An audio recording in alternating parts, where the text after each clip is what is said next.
बिस्मिल्लाहिर्रहमानिर्रहीम, अस्सलाम वालेकुम। आप देख रहे हैं स्पोर्ट्स फ्लिक्स में, हूं हमजा शफीक। तो जनाब, वाइट वॉश हो चुका है। पाकिस्तान को बांग्लादेश ने घर में बुलाकर जिस तरह की सूरत हाल इख्तियार की वो हम सब के सामने है। एक तो 437 का पहाड़ जैसा हदफ दे दिया, उसके बाद हमारे बैटर्स जो है वो रेत की दीवार साबित हुए।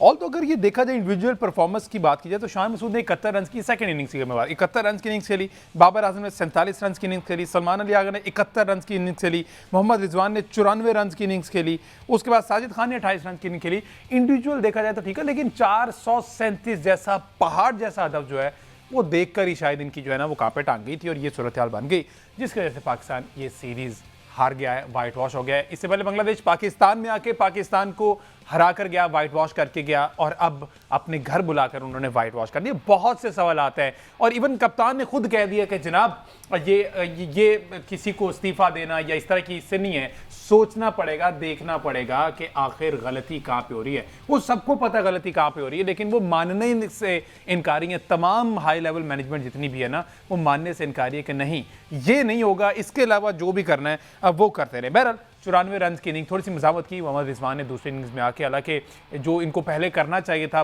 तो तसलसल के साथ वो करने में नाकाम रहे हैं।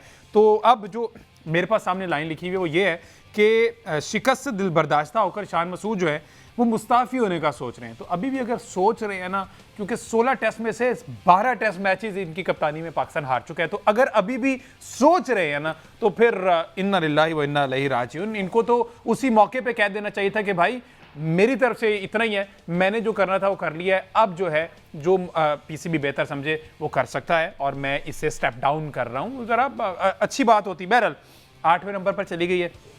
शाहिन शाह अफरीदी कहता है कि हम फाइनल मैच खेलेंगे आईसीसी टेस्ट चैंपियनशिप का। तो पाकिस्तान टोटल 9 टीमें जिसमें से 8वें नंबर पर इस वक्त पाकिस्तान मौजूद है, और बांग्लादेश ये कामयाबी के साथ इस वक्त 5वें नंबर पर, हाँ 5वें नंबर पर आ गया। 6ठे पे इंडिया, 7वें पे इंग्लैंड है, पहले नंबर पर ऑस्ट्रेलिया, दूसरे पे न्यूजीलैंड ये सामने चल रहा है। ये सारी सूरत हाल पर हम बात करते हैं। हमारे साथ मौजूद हैं साबिक क्रिकेटर है, स्पीड सेंसिनी कह सकते हैं, अताउर रहमान साहब, साथ ही साथ हमें ज्वाइन करेंगे अहमद सईद साहब।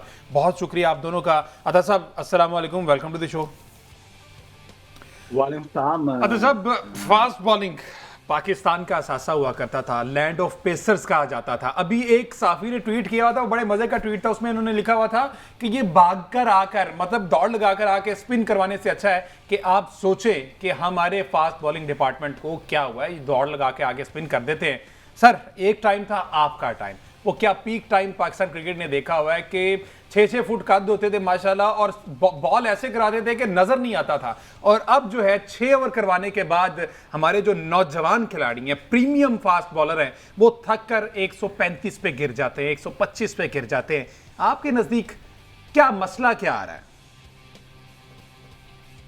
सर, मसला ये आ रहा है कि जैसे आकिब जैद साहब ने पाकिस्तान की विकेटों पे पक्का जलाया था ना, उसी तरह ये पाकिस्तानी बॉलर फास्ट बॉलर भी उसी पक्के में घूम गई है कि हम ढूंढ रहे हैं कि हमारे फास्ट बॉलर कहाँ गए। तो ये आपको यहाँ पे उसकी तह तक जाना चाहिए कि हमारी फास्ट बॉलिंग किन लोगों ने तबाह की है। ये विकेटें इस तरह की बनाकर अपनी कुर्सियां बचाने के लिए प्लेयरों को फास्ट बॉलिंग को निशाना बनाया गया, स्पिन विकेटें तैयार की गई और स्पिनर पे निसार किया गया, और जो स्पिनर आए हैं वो भी 40-40 साल के आए हैं। ये भी तो आप देखें ना, नमान कितने साल का है, 37-38 साल का। साजिद खान कितने साल का, 36-37 साल का। वो जो आसिफ फरीदी खिलाया था वो कितने साल का, 40 साल के उम्र में डेब्यू कराए जाते हैं। सर, ये किसने किया है, ये किसने किया है? और हम ऊपर से भाषण देते हैं, हम पाकिस्तान के क्रिकेट को अरूज तक पहुंचाएंगे, नंबर 1 बनाएंगे, T20 का फाइनल खेलेंगे। वो सर कैसे खेलेंगे? सर, ये तो आवे का आवा ही बिगड़ा हुआ है। अगर अताउर मान बोलता है या और भी क्रिकेटर बोलते हैं तो आप देखेंगे इनके ऊपर जू तक नहीं रेंगती। मोहसिन नकवी साहब के बारे को हम बता ही सकते हैं ना। देखिए, अगर कोई बोलता है, जरा बोल्ड बोलता है तो कहते हैं जनाब मोहसिन नकवी साहब आपको उठा लेंगे, डाला आ जाएगा। तो भाई हम क्रिकेट की बात करते हैं, हमें सियासत का क्या? तो क्रिकेट में सियासत हो रही है उसको तो हम जानते हैं ना। आप देखिएगा कितने मंटोर लेकर आए, वो उन्होंने क्या किया। सर, ये जो कह रहे थे कि हमने फास्ट बॉलिंग तैयार करनी है, हमारे पास 12 से 15 फास्ट बॉलर है जो 150 के करीब बॉल करते हैं, तो वो किधर है? यही सवाल है ना, ये मोहसिन नकवी साहब इनसे क्यों नहीं पूछते कि जनाब मैं आपको इतने से पैसे दे रहा हूँ, आप किधर है वो बॉलर? ये बॉलर की स्पीड, हमारा यंगस्टर आता है, खुरम सिदार को देख ले, 8 आउट उसने कर दिए, लेकिन ये तो बताएं कि उसने किस पेस से किए हैं। तकरीबन 167 रन दिए हैं और 8 आउट किए हैं, और उनके स्पिनर ने तकरीबन ताजुल सलाम ने तकरीबन 187 रन देकर 9 आउट किए हैं। सर देखे ना, ये उनका स्पिनर हमारे स्पिनर से ज्यादा, हम उनका स्पिनर हमारे फास्ट बॉलर से ज्यादा आउट करता है। सर ये जो पाकिस्तान की क्रिकेट का जो हाल हुआ है, ये इन्हीं लोगों ने किया है ना, मैंने तो नहीं किया। 2.5-3 साल हो गए ना, ये जब ये आए थे तो क्या कहते थे, हमें टाइम दें, बस 2.5-3 साल हो गया। आप कौन सा टूर्नामेंट रह गया जिससे आप बाहर नहीं हुए? कौन सी टेस्ट क्रिकेट रह गई, कौन सी ऐसी टीम रहेगी जिसने आपको बेहतरीन शिकस्त न दी हो? सर देखे ना, बांग्लादेश हमारे साथ खेलने से डरती होती थी, ठीक है, और हम डरते हैं बांग्लादेश से टेस्ट मैच खेलने के लिए, चाहें कि ना खिलाएं, ये किस्मत हमारा साथ देगी।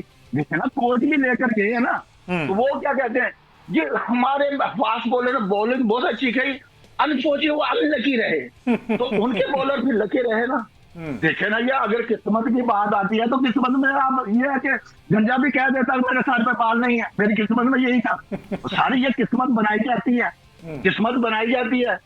ये होते ना इमरान खान के दौर में, तो मैं बताता इनको कि शादी किस्मत क्या होती है, वो भी इनको बताते, जो इंडिया भी बताते। भाई किस्मत बनाई जाती है। क्रिकेट ऐसा खेल है जहां से आपको दूसरे से खींचा जाता है, क्योंकि मैं आपकी नीचे भी ये जैसे होंगी वैसे मुराद पाले हैं, ठीक है। ये किस्मत का खेल है, किस्मत का खेल, क्योंकि इनको खेलना आता नहीं है और किस्मत पर डाल देते हैं। किस्मत में यही था, किस्मत तो आपकी हार ही थी, तो इसको बदल लेते, तो इसका मतलब एडमिट करें हम हारे हुए हैं। ये लॉजिक देना कि पाकिस्तान की बात बोली, इन्होंने बेड़ा कर किया है। सिलेक्शन को देख लें, वो इस मैनेजमेंट को देख लेना जो ये आई है अभी, सरफराज की वो मंटोर आया था, फिर सिलेक्टर आया, सिलेक्टर से फिर हेड कोच बन गया, तो बताए ना क्या अचीवमेंट थी, किस वजह से आया।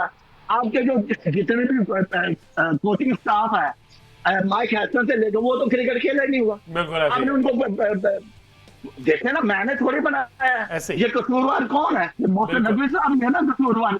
वो एंड ऑफ द डे देखिए, वो हमारे जब उन्होंने ये कहना कि अताउर रहमान उनके खिलाफ बोलता है या ऐसे बातें करता है, जहां तक पर उन्होंने मैनेजमेंट में स्टैंड लिया, मैंने भरपूर साथ दिया उनका। मैंने हमेशा अप्रिशिएट किया कि इंडिया को हमने मोहसिन नकवी साहब ने अपने पाँव में गिरा दिया, आईसीसी को गिरा दिया, लेकिन पाकिस्तान की क्रिकेट को वहां पर ले गए जब टाइटानिक का मलबा तो मिल गया था, लेकिन इसका मलबा भी नहीं मिल रहा हमें कि हम किधर जाएगा, क्या सोचे हम इसका। अच्छा सर, आपने यहाँ कप्तानों की बात की है, मैं आप मतलब जसारत करना चाह रहा हूँ। ये जो बात करते हैं कि आजकल के जो कप्तान हैं उनको जब कंपेयर करते हैं पुराने कप्तानों के साथ, तो फिर ये बात की जाती है कि आजकल की क्रिकेट जरा मुख्तलिफ हो गई है, क्रिकेट इवॉल्व कर गई है, मॉडर्न डे क्रिकेट हो गई है। तो आप जिन बड़े बड़े कप्तानों के साथ खेले हैं, इमरान खान की आपने यहाँ नाम लिया, जावेद मिराज का नाम लिया, वसीम अकरम जैसे कप्तान हमारे पास आए, तो आप क्या समझते हैं कि उनके पास कौन सी ऐसी क्वालिटीज थी जो आज के जो हमारे कप्तान हैं वो लैक करते हैं? जैसे शान मसूद जो हैं, वो जाते हैं प्रेस कॉन्फ्रेंस में तो उनकी बॉडी लैंग्वेज देखकर ऐसे लगता है कि जैसे उनके पास करने के लिए कोई बात नहीं है, बस उनको चूंकि अच्छी इंग्लिश आती है तो उस बुनियाद पर जो है वो आगे प्रेस कॉन्फ्रेंस करके चले गए हैं। तो ऐसा क्या हुआ है हमारे, यानी वो जो करैक्टर होता था एक कप्तान का वो आना बंद हो गया है, तो ऐसा क्या हो गया हमारे क्रिकेट को कि कप्तान नहीं आ रहे हमारे पास?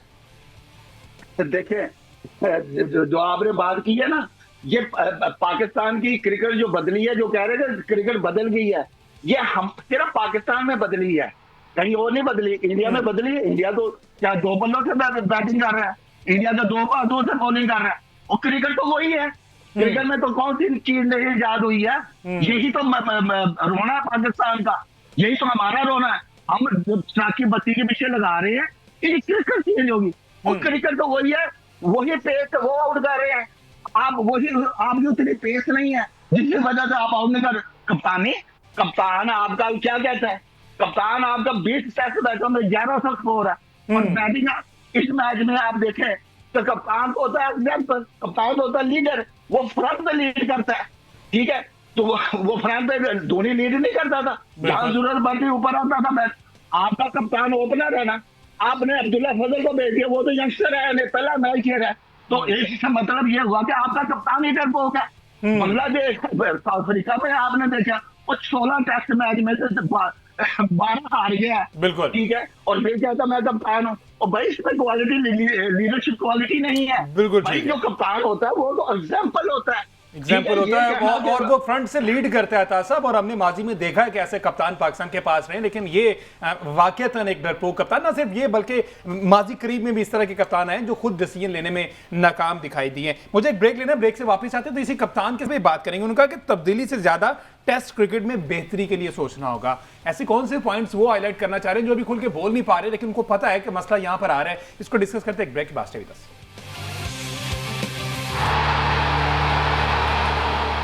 वेलकम बैक जी। बात हो रही है इस क्लीन स्वीप की, वाइट वॉश की। वैसे ये समझ नहीं आती मुंह काला करने को वाइट वॉश क्यों कहते हैं। वो यहाँ पे आके वाइट वॉश करके गए, उन्होंने घर बुला के वाइट वॉश किया है। बहरहाल ये जो शान मसूद साहब ने, कप्तान जी ने स्टेटमेंट दिया है कि तब्दीली से ज़्यादा टेस्ट क्रिकेट में बेहतरी के लिए सोचना होगा।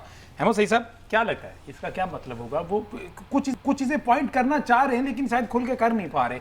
शायद जब इस चीज़ से स्टेप डाउन कर देंगे तो फिर खुल के बोलें। मतलब तो ज़ाहिर है वही बता सकते हैं। अगर अभी वो खुल के बात नहीं बता पा रहे, जबकि उनको इतने ओहदे भी दिए गए, इतनी कप्तानी भी उनको दी गई, इतने इख्तियार भी उनको दिए गए, तो अब भी अगर उनसे खुल के बात नहीं हो रही तो पता नहीं वो कौन सा मौका आएगा फिर जब वो खुल के बात करेंगे। दूसरी बात यह है कि शान मसूद के अंदर अभी भी अगर ये ऑडेसिटी है कि वो 2 बार बांग्लादेश से क्लीन स्वीप होने के बावजूद भी प्रेस कॉन्फ्रेंस कर लेते हैं, तो फिर मैं उनकी हिम्मत को सलाम पेश करता हूँ। और जो आदमी बांग्लादेश से 2 बार क्लीन स्वीप होने के बाद मीडिया के सामने आकर बैठ जाए, उसके बारे में आप क्या कह सकते हैं कि वो पाकिस्तान क्रिकेट को और किस नहज के ऊपर, किस सतह के ऊपर लेकर जाएगा? तो हम तो ये कह सकते हैं कि माफ़ी दे दें, हमारे हाल पर रहम खाएं। क्योंकि अब ज़ाहिर है इससे पहले भी आपने जितनी प्रेस कॉन्फ्रेंस की, मुझे अच्छी तरह याद है जब हम लास्ट जो बांग्लादेश की टीम पाकिस्तान आई थी, उस वक्त जब हम यहाँ बैठे तो भी उन्होंने इस तरह की एक स्टेटमेंट दी थी। उसमें मज़े की बात ये थी कि उस स्टेटमेंट में आके वो रिकॉर्ड गिनवाना शुरू हो गए कि हमने जो है ना ये रिकॉर्ड अचीव किया और हमने ये किया तो हम बेहतर की तरफ लेके जाएंगे। आज पूरा 1 साल गुजर गया है, आपके पास सिवाय वो रिकॉर्ड सुनाने के और क्या है? हमारी क्रिकेट की सूरत हाल ये है, मतलब माइंड सेट ये है, साजिद खान ने 3 छक्के लगाए टेस्ट मैच में, और वो उन्होंने उस वक्त लगाया जब उनके जो स्पिनर थे वो आके बॉल को फ्लाइट कर रहे थे कि यार ये मार ले, तो कोई एक आधा आमतौर पर इस तरह ही होता है जब उनको विकेट चाहिए हो, और मैच की कंडीशन ऐसी थी कि उन्हें कोई फर्क नहीं पड़ता था कि 25-30 स्कोर कर जाए, उनको विकेट चाहिए थी। उस कंडीशन में आके उसने 3 छक्के मारे तो हमने पूरे पाकिस्तान में नैरेटिव बना दिया कि हमें तो बैट्समैन मिल गया टेस्ट का। उससे पहले इंग्लैंड की टीम जब पाकिस्तान आई थी तो वहां पर भी उन्होंने 50 किया था, तो उस वक्त भी एक नैरेटिव बन गया था कि जी पाकिस्तान को 8वें नंबर पर खेलने वाला एक बैट्समैन मिल गया। तो हमारे तो क्रिकेट की ये सूरत हाल है। तो हमारे कप्तान के पास सिवाय चंद घिसे बेटे स्टैट्स सुनाने के और अपने आप को डिफेंड करने के लिए जब कुछ नहीं बचा तो फिर वो आगे इस तरह की बात कर रहे हैं। तो भाई आपने माजी में जब आपको लाया गया था तो उस वक्त तब्दीली हुई थी ना, उस तब्दीली का नतीजा ये निकला है कि 2 साल के बाद आप ये कह रहे हैं कि तब्दीली नहीं चाहिए हमें। 2 साल आप क्या करते रहे हैं? आपने 2 साल उन गलतियों की निशानदेही नहीं की है। शान मसूद साहब इससे पहले आकर कहते थे कि जी पाकिस्तान में टेस्ट जो है वो 6 महीने के बाद होता है। उस 6 महीने में आप क्या करते हैं? आप कप्तान है पाकिस्तान की टीम के, आप 6 महीने में क्या करते हैं? आप काउंटी खेलते हैं, आपको PSL कॉन्ट्रैक्ट मिलते हैं, आप वो खेलते हैं। दिलचस्पी आपको भी कोई नहीं है पाकिस्तान की टीम को ठीक करने में। दिलचस्पी अगर आपको होती है तो आप 1.5 साल के अंदर, 1.5 साल बहुत अरसा होता है, इस पूरी क्रिकेटिंग हियरार्की में इस वक्त जो पाकिस्तान की चल रही है उसमें से कोई एक आदमी ऐसा नहीं है जिसको हम इस बुनियाद पर माफ कर दें कि उसको टाइम नहीं मिला। असद शफी को टाइम नहीं मिला टीम सेलेक्ट करने का, बिल्कुल ऐसे। आकिब जावेद के पास टाइम नहीं था, इतने अरसे थे वो पाकिस्तान की टीम के साथ है। शान मसूद को टाइम नहीं मिला अपनी टीम बनाने का। तो ये किस ऑडेसिटी के साथ आकर ये बातें कर रहे हैं मीडिया के सामने, और बांग्लादेश से क्लीन स्वीप होने के बाद तो आपको कौम से मदद करनी चाहिए आके मीडिया के ऊपर, और आपको स्टेप डाउन करना चाहिए था प्रेस कॉन्फ्रेंस में आके अगर आप एक बावकार आदमी होते। लेकिन अफसोस कि आपने बावकार कप्तान होने का मुजाहरा नहीं किया है। आपको बांग्लादेश ने पहले अपने घर में, पहले आपके घर में आकर क्लीन स्वीप किया, फिर उन्होंने वहां बुलाकर क्लीन स्वीप किया, और इससे ज्यादा टेस्ट क्रिकेट में, मतलब इससे ज्यादा डाउनफॉल आजकल की टेस्ट क्रिकेट में मुमकिन नहीं है। तो मेरा ख्याल है कि शान मसूद को इस बारे में संजीदगी से गौर करना चाहिए कि उन्हें कब स्टेप डाउन करना है पाकिस्तान टीम कप्तानी। बिल्कुल ठीक है। अता साहब, मैं स्पेसिफिकली सर मैं पहले भी कोशिश कर रहा था, मैं हमारा जो फास्ट बॉलिंग डिपार्टमेंट है ना हुजूर, वो बदहाली का शिकार है और वर्ष से वर्ष होता जा रहा है। कि आपके नज़दीक कोई एक पॉइंट ऐसा आपको क्या समझ लग रहा है? डोमेस्टिक क्रिकेट नहीं खेलते, जैसे हम इंटरनेशनल क्रिकेट में आ जाते हैं हम डोमेस्टिक भूल जाते हैं, ये रीज़न हो सकता है? फिटनेस के मसाइल ये रीज़न हो सकता है? या फिर नीयत नहीं है कि इंप्रूव करें, बस लगियां ने मौजा लाई रखी सोनिया? देखें भाई, ये अभी कप्तानी की बात कर रहे थे ना शान मसूद। ये कप्तान जो है वो तो खुद कहता है कि मैंने 6 महीने से 8 महीने से हमने टेस्ट क्रिकेट नहीं खेली। ऐसे ही तो है। फिर आप कप्तानी क्यों करने आते हैं? 6 महीने से आपने भी टेस्ट मैच में कप्तानी नहीं की, क्योंकि आपके तो जो भी आता है कप्तान, वो तो सीखने के लिए आता है। देखे ना, कप्तान तो सिखाता है। क्या इमरान खान जुएल अंदाज खाते थे कि वो सीखने आते थे? क्या धोनी सीखने आता है? क्या रोहित शर्मा सीखने आता है? क्या संधू सीखने आया है? यार क्या ये पाकिस्तान में एक अजीब लॉजिक बन गई। आप तो इसके इस्तीफे की बात कर रहे हैं ना, कि ये इस्तीफा दे शान मसूद। मैं कहता हूँ मोहसिन नकवी साहब को भी इस्तीफा देना चाहिए, और इस क्रिकेट पर जितनी सिलेक्शन कमेटी है, जितने कोच, इनसे इस्तीफा लें और इनको क्रिकेट बोर्ड से निकालें। ये तो मैं रिक्वेस्ट कर दो पाकिस्तान के प्राइम मिनिस्टर, क्योंकि वो हमारे पैटर्न भी है, उनको भी ये सोचना पड़ेगा कि यार ये हमारी क्रिकेट किस तरफ जा रही है। सर ये कोई सियासत नहीं है, ये क्रिकेट है। यहाँ पे क्या हो जाए, बहुत नकवी साहब नाराज हो गए, और यहाँ तो एक नाराज होगा, पूरी कौम नाराज हुई पड़ी है। ठीक है, आप एक ही खातर पूरी कौम को नाराज कर रहे हैं। सर क्रिकेट की बची है हमारे मुल्क में, बाकी का तो सत्यानाश हो चुका है जितने खेलों का। अब आ जाते हैं फास्ट बॉलर का। अब देखे ना, उनके फास्ट बॉलर जो बाउंसर मारते हैं वो विकेट कीपर पार करा देते हैं, हमारे जो बाउंसर मारते हैं वो बाउंड्री पार करा देते हैं। अरे मसला भी इतना है, हमारे बाउंसर वो क्या पंजाबी से क्या कहते हैं, मैं बोला तो बोलना देता, बैली बटन तक आते हैं, उनके बाउंसर मथे तक आते हैं। अब देखा नहीं आपने, ये तो फास्ट बॉलिंग का मसला क्या है? आप वो बॉलिंग करते हैं, एक ही पेस से स्टार्ट करते हैं, एक ही पेस से खत्म करते हैं। आपके बोले 120 में शुरू करते हैं, 120 में खत्म कर। आपका यंगस्टर पूरा रिश्तेदार वो 120 पे चेंज कर रहा है, और वे कह रहे हैं हमारे फास्ट बॉलर आउट नहीं करते, हमारे फास्ट बॉलर। अब फिटनेस ही नहीं है, क्योंकि आपने इनको तैयार ही नहीं किया। जो वो पीछे तैयार करने वाले हैं वो तो अपनी कुर्सियां बचा रहे हैं। उन्होंने तो कहते पाकिस्तान के डोमेस्टिक में आप बताएं कि हमने लंबी क्रिकेट नहीं किया, लंबी बॉलिंग नहीं की, तो लंबी बॉलिंग कहाँ करानी थी आपने डोमेस्टिक में? तो आप इसका मतलब कि आपने डोमेस्टिक आपकी फेल है। ठीक है, और आप जो उमर गुल कोच बनाया था, वो कह रहे हैं हमने इनको 20 ओवर करा दिए हैं कैंप में, हमने इनके स्टैम और 2 दिन में स्टैमिना बनते हैं। पहले मुझे बताए, आपके तो फास्ट बॉलर की एवरेज स्पीड जो है वो तो ये है कि एक शहनशाह फरीदी को देख लें, उसकी पेस कैसे नीचे आती है भाई? क्योंकि इनकी पेसें इस वजह से नीचे आती हैं कि इन्होंने वो उस तरह की बॉलिंग की नहीं हुई। जब इन पे प्रेशर पड़ता है तो ये नीचे आ जाती है इनकी पेस। इसी तरह ये तो T20 खेल के इनके मसल 4 ओवरों के थे, कैंप में इन्होंने एग्जॉस्ट कर दिया। जब वहां गए हैं तो वहां पे नजर आ गया, क्योंकि आप देखें ना पाकिस्तान के जो फास्ट बॉलर है, इनका एनर्जी लेवल, फिटनेस लेवल, दुनिया में सबसे ज्यादा अनफिट पाकिस्तान के फास्ट बॉलर होते हैं। आपका शहनशाह प्रीमियर बॉलर वो 190 रन दे के 5 आउट कर रहा है, और फिर उसके बाद पसीने पकड़ लिया, और फिर कुछ उसके शायद अफरीज साहब भी कहते हैं कि ये हमारा, इसको कौन कहता है राउंड द बिगर गेंद है। अरे वो फिटनेस का मामला है। आप देखेंगे अभी तो ये कह रहे हैं अभी तो और चेंजिंग आनी है। अभी मैं आपको एडवांस में बता देता हूँ कि शकलैन मुश्ताक साहब आएंगे अभी आपको, ये जो उमर गुल वगैरह आए हैं, ये वसीम अकरम, मोइन खान और शाहिद अफरीदी के रिकमेंडेशन है। इसे इन्होंने पाकिस्तान की टीम का तबाह किया। मोहसिन नकवी साहब पूछते हैं ना कि वसीम अगर हमारा PSL का एम्बेसडर है, तो PSL का एम्बेसडर अगर मैच फिक्सर हो तो उसका क्या हाल होगा? सारी ये इन लोगों को नजर नहीं आता। जी हम एग्जाम्पल सेट कर रहे हैं यार, कि कौन सा एग्जाम्पल सेट कर रहे हैं? पाकिस्तान की क्रिकेट तबाही इन्होंने लोगों ने की है, इन्हीं लोगों ने की है, किसी और ने नहीं की। वो ये कह रहे हम पाकिस्तान की क्रिकेट को ठीक कर रहे। पाकिस्तान की फास्ट बॉलिंग का मसला ये है सर, इनके अंदर स्टेमिना ही नहीं है। इससे लंबी बॉलिंग T20 से तो आपकी क्रिकेट टेस्टिंग बनती है। आप बताए ना, वर्ल्ड कप खेलने जाते हैं जी, हमारी टीम जीत के आएगी, दुआ करें। ये देख रहे हैं आप, पहले राउंड में बाहर हो जाती है। ठीक है, चैंपियन ट्रॉफी, कौन कौन सी ट्रॉफी रह गई है? एशिया कप रह गया, वर्ल्ड कप कर दिया, अमेरिका से हार गए, मोहसिन नकवी साहब की क्यादत में यार कौन सी सर्जरी की है? पहले बताएं, जिन लोगों की की उनको डबल होते दिए गए हैं। सर ये पाकिस्तान की जो कारकर्दगी है, इन्हीं कप्तानों ने, जिस प्लेयर से पूछे वो कह रहा सीख रहा। बाबर आजम, बिल्कुल ठीक है, मैं बोलता हूँ कि 3 साल से 100 नहीं किया, वो कहता है हमारा तो बाबर आजम ठीक चल रहा है।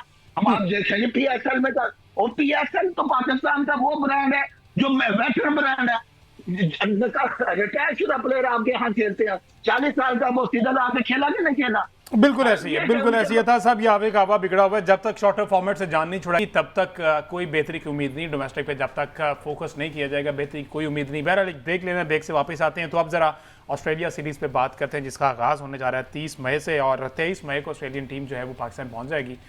इस पर बात करते हैं एक ब्रेक के बाद। Stay with us. Welcome back जी। बात हो रही है पाकिस्तान क्रिकेट के हवाले से, पाकिस्तान क्रिकेट की बेहतरी के हवाले से कुछ कोशिशें जो हैं वो अब करनी पड़ेंगी पाकिस्तान क्रिकेट बोर्ड को। बहरहाल मीनवाइल खबर ये आई है कि ऑस्ट्रेलिया सीरीज जिसका आगाज़ हो रहा है, होम सीरीज़ है, पहला मैच जिसका रावलपिंडी में, दूसरा और तीसरा मैच जो है वो लाहौर में खेला जाना है। अब अच्छा ये खबर है कि फ़खर जमान और साइम अयूब ऑस्ट्रेलिया सीरीज़ के लिए दस्तयाब नहीं होंगे, उनकी इंजरी है और उसको रिहैब के अमल से उन दोनों को गुजारा जा रहा है। एक तो मेरा सवाल ये है कि आखिर डरते क्यों हैं? क्यों नहीं कहते कि भाई आपके परफॉर्मेंस की वजह से आपको बाहर किया गया है, आपको निकाला गया है, आपकी सिलेक्शन नहीं हुई? क्यों 12 दफा इन तमाम प्लेयर्स के साथ ये कहा जाता है कि वो अनफिट हैं, रिहैब चल रहा है? क्यों डरते हैं ये कहने से कि भाईजान आपकी परफॉर्मेंस इतनी बुरी है, इतनी गंदी है कि हम किसी और यंग टैलेंट को मौका देना चाहते हैं? हम सही साहब वैसे क्यों ऐसा करने से क्या हो सकता है कि क्यों नहीं कह सकते कि भाई आपको बाहर निकाल दिया हमने? देखें, इसमें पहली बात तो ये है कि मुझे लगता है कि पीसीबी वाले आपका जो शो है वो बड़े गौर से देखते हैं। अच्छा।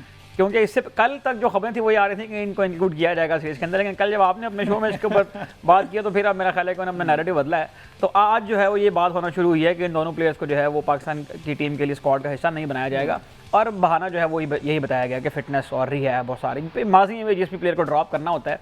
मसला ये है कि इनको दोबारा चूँकि टीम में वापस इंडक्ट करना है।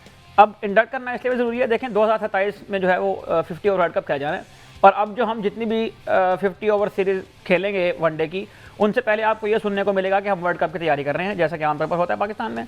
तो वर्ल्ड कप की तैयारी के सिलसिले में जाहिर है कि साइम अयूब और फ़खर जमान दो ऐसे नाम है कि जो वर्ल्ड कप स्क्वाड में शमूलियत के लिए उम्मीदवार तो होंगे, इसलिए उनको ये कहकर टीम से ड्रॉप नहीं किया जा सकता कि उनकी परफॉर्मेंस खराब है, इसलिए उनको फिटनेस या रिहैब का कहकर जो है वो टीम से निकाला जाता है। और जब हिस्सा बनाना है तो फिर यहीं से साथ लेके चले।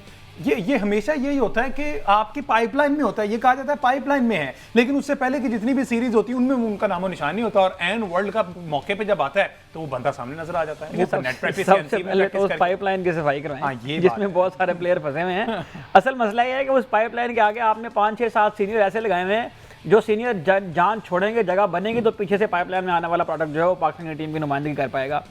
अब प्रॉब्लम ये है कि फ़खर जमान की जो इंजरी का रिकॉर्ड है वो ये बताता है कि जब दिल करता है वो इंजर्ड हो जाते हैं, और जब दिल करता है वो आगे डाइविंग मारना शुरू हो जाते हैं, वो डाइविंग कैच भी ले रहे होते हैं, वो रन आउट भी कर रहे होते हैं, सब कुछ ठीक हो जाता है। तो ये जो इंजरी और रिहैब वाला मामला है, एक दफ़ा ज़रा टाइम निकाल के उसका भी ज़रा मुआयना करवा दे जहाँ पर इनका रिहैब होता है। हम एक दफ़ा देख कर तसल्ली तो हो जाए ना कि ये कौन सा ऐसा ऑटोमेटिक रिहैब है जो एक हफ्ते में प्लेयर को इंजर करके अगले हफ्ते में फिर उसे ठीक कर देता है और फिर अगले हफ्ते दोबारा वन फिट हो जाता है। तो हमें नहीं समझ आ रही, और यही वो शायद फिटनेस रिजीम्स हैं, यही हमारी वो हालत है जिसकी वजह से हमारे जो फास्ट बॉलर हैं वो जब इन कोचेस के और इन ट्रेनर्स के हत्थे चढ़ते हैं तो उनकी भी फिटनेस का और उनकी भी परफॉर्मेंस का ये हाल होता है। अच्छा, अब चूंकि फ़खर जमान और साइम अयूब निकल गए, ठीक है, दोनों को चले इंजरी मान लिया, किसको रिप्लेस करेंगे? लाइक कौन आ रहा है आपकी नज़र में? हम टॉप ऑर्डर में किसको लेके आ रहे हैं? क्योंकि यही वो दो लोग थे, हमने T20 में देखा कि इनके लिए पूरी टीम की कॉम्बिनेशन बदल दिया गया, ठीक है ना। आपने औकात पेशार कर दी कि इन दोनों को हमने ऊपर लेके आना है। अब ODI सीरीज आ रही है, हमने मुख्तलिफ कॉम्बिनेशन आजमाने क्योंकि हमारी वर्ल्ड कप की तैयारी है। तो कौन से ऐसे चेहरे आपको नजर आ रहे हैं जिन पर अब पीसीबी रिलाई कर सकता है कि जनाब अच्छा ये वो नाम है जिसको हम एंड तक लेके चलेंगे? सवाल ये है कि एंड तक क्या लेके चलेंगे उन नामों को, या 2-3 सीरीज खिला के उसमें अच्छा परफॉर्म भी करेंगे वो, लेकिन वर्ल्ड कप में फिर यही चेहरे आएंगे? नहीं, पीसीबी का ये रिकॉर्ड तो है कि वो एंड तक छोड़ के आते हैं। अच्छा। तीनों फॉर्म में पाकिस्तानी टीम को एंड तक छोड़ कर आए हैं। तो मामला ये है कि अब आपने सिलेक्शन करनी है, सिलेक्शन क्राइटेरिया है कि आपको पता है PSL हुआ है 2 महीने पहले, उसके परफॉर्मा निकाल के देख लें, उसमें से कोई 2 प्लेयर ऐसे लेंगे जो रन बनाए उनको टीम में डाल देंगे, और उनको भी टीम में डालने वालों को भी ये उम्मीद होगी कि ये 2 लड़के फ्लॉप होंगे, क्योंकि ये उनका फॉर्मेट नहीं है। वो जब 2 लड़के फ्लॉप होंगे तो फिर दोबारा साइम अयूब और फ़खर जमान उनको रिप्लेस किया जाएगा। ये एक ऐसा विशियस सर्कल है पाकिस्तान क्रिकेट बोर्ड का जो हमेशा चलता है, और अब भी आपको इस तरह देखने को मिलेगा। ये जो हम 4-5 नाम सुन रहे थे, माँ सदाकत हैं, और ये जो मोहम्मद फारूक नाम के एक प्लेयर इस बार लाहौर में आए हैं, उससे पहले मोहम्मद नईम एक प्लेयर, उनके इस तरह के 3-4 प्लेयर शॉर्टलिस्ट करेंगे, उसमें से 2 प्लेयरों को लेकर आएंगे, उनको 4 मैच खिलाएंगे, और उसमें के बाद फिर उनको दोबारा कोई एक प्लेयर अगर इनमें से परफॉर्म कर भी गया तो उसके साथ वो होगा जो इन्होंने पहले सुफियान मुकीम के साथ किया है। तो तो आपने घबराना बिल्कुल नहीं है। 2027 का जो वर्ल्ड कप है उसके लिए टीम फाइनल हो गई हुई हो है। चुकी है। फखर जमान और साइम अयूब अभी वक्ती तौर पर टीम से बाहर होंगे, लेकिन ये दोबारा आपको उन्हीं लड़कों को रिप्लेस करते नजर आएंगे जिनको टीम में डाला ही इसलिए जाएगा कि वो फ्लॉप हो जाए। चलें, let's see, hope for the best. अल्लाह करे अगर ये आते हैं तो ये टीम की बेहतरी के लिए हो। बहरहाल आपकी बेहतरी के लिए खबर ये है अहमद सईद साहब, 22 साल बाद आर्सेनल ने इंग्लिश प्रीमियर लीग का ताज अपने सर सजा लिया। 22 साल का एक तवील इंतजार। इधर आप एक सीरीज हारते हैं तो आप परेशान हो जाते हैं। 22 साल इंतजार किया उन्होंने और बिल आखिर उन्होंने वो ये जीतने में कामयाब हो गए। क्या ट्रैक रिकॉर्ड वैसे इसका आर्सेनल का? देखिए, सबसे पहले तो क्रिकेट से चूंकि लगातार बुरी खबरें आ रही थी, तो हमने रिफ्रेश करने के लिए अपने आप को, अब चूंकि फुटबॉल का वर्ल्ड कप भी आ रहा है, तो ये इस हवाले से एक बड़ी खबर है फुटबॉल की दुनिया से कि आर्सेनल ने जो है वो इंग्लिश प्रीमियर लीग का टाइटल जीत लिया है। और आर्सेनल का प्रीमियर लीग का टाइटल जीतना इसलिए ये एक बहुत बड़ी खबर बन गई है कि 23 साल का एक बड़ा अरसा है। आर्सेनल टॉप 6 क्लब में आता है। एक उसका पूरा हेरिटेज है, पूरी एक हिस्ट्री है। लंदन का ये क्लब है आर्सेनल। और आर्सेनल जो है वो वाहिद क्लब है इंग्लैंड का जिसने पूरा सीजन अनबीटन खेला हुआ है। जब आखिरी बार ये 22 साल पहले ये लीग जीते थे, तो उस वक्त 2004 में ये जीते थे। जी हाँ, उस वक्त उस लीग की खसूसियत ये थी कि आर्सेनल वाहिद टीम बना था जिसने पूरे सीजन में कोई मैच नहीं हारा था। और एक सीजन में 38 मैचेस होते हैं। 38 मैचेस में से आर्सेनल की टीम ने 26 मैच जीते थे और 12 मैचेस ड्रॉ किए थे। तो आर्सेनल वाहिद टीम है जिसके पास गोल्डन प्रीमियर लीग ट्रॉफी भी है अब तक। अब 22 साल के तवील इंतजार के बाद स्पेनिश कोच मिकाल आर्टेटा की मैनेजरशिप के अंडर आर्सेनल ने एक कारनामा सर अंजाम दिया है। और कल रात जो मैच खेला गया मैनचेस्टर सिटी और बोर्नमाउथ के दरमियान, उस मैच में मैनचेस्टर सिटी को आर्सेनल के साथ टाइटल रेस बरकरार रखने के लिए 3 पॉइंट चाहिए थे, लेकिन अनफॉर्चुनेटली वो 3 पॉइंट नहीं ले पाए और वो मैच जो है वो ड्रॉ हुआ। तो ड्रॉ की सूरत में आर्सेनल को प्रीमियर लीग टाइटल का जो है वो हकदार करार दिया गया, जबकि इसका आखिरी मैच जो है वो अगले हफ्ते खेला जाना था। अगर मैनचेस्टर सिटी कल इस मैच को जीतने में कामयाब हो जाती तो फिर फाइनल डे पर टाइटल का फैसला जो है वो होना था, लेकिन आर्सेनल की टीम फाइनल डे से पहले ही ये ट्रॉफी अपने नाम करने में कामयाब हो गई है, जो बहुत बड़ी अचीवमेंट है इस सेंस में कि इतने तवील इंतजार के बाद आर्सेनल के फैंस को ये कामयाबी देखने को मिली है। और साथ ही साथ जाहिर है यहाँ से कुछ प्लेयर ऐसे होंगे जो अब वर्ल्ड कप के अंदर भी जाकर, अब फुटबॉल की अगर पूरी हम मार्केट को समझें, उसके इकोनॉमिक्स को समझें, तो जाहिर है कि ये एक ऐसा मौका होता है, ये जो जून और जुलाई के 2 महीने होते हैं, इसमें ट्रांसफर मार्केट भी होती है। और जिस साल वर्ल्ड कप होता है तो वर्ल्ड कप के दौरान भी इन प्लेयर्स के ऊपर बहुत सारे क्लब्स की नजर होती है। तो इन प्लेयर्स के लिए अब ये चांस भी है कि वर्ल्ड कप में जाएं, परफॉर्म करें और उसके बाद इनके जो कॉन्ट्रैक्ट्स हैं वो बेहतर होंगे। और जो बड़े बड़े क्लब हैं, रियल मैड्रिड है, बार्सिलोना है, मैनचेस्टर यूनाइटेड है, वो क्लब भी इन प्लेयर्स की जानिब से ठीक है जी। अब चूंकि वर्ल्ड कप भी है तो कल का शो और फुटबॉल पे करेंगे और जो फुटबॉल के शायकीन है पाकिस्तान में उनके लिए प्रॉपर रिसर्च वर्क के साथ जो है ना इस पे देखेंगे कि आगे वर्ल्ड कप में तो किस तरह से उखाड़ पिचार इन टीमों में होती है और कौन कितने पैसों में जाता है और ये क्या सूरत हाल होती है। इस हिरार्की को भी समझने की कोशिश करेंगे। अगले शो में मुझे दीजिए इजाजत। अल्लाह हाफिज़।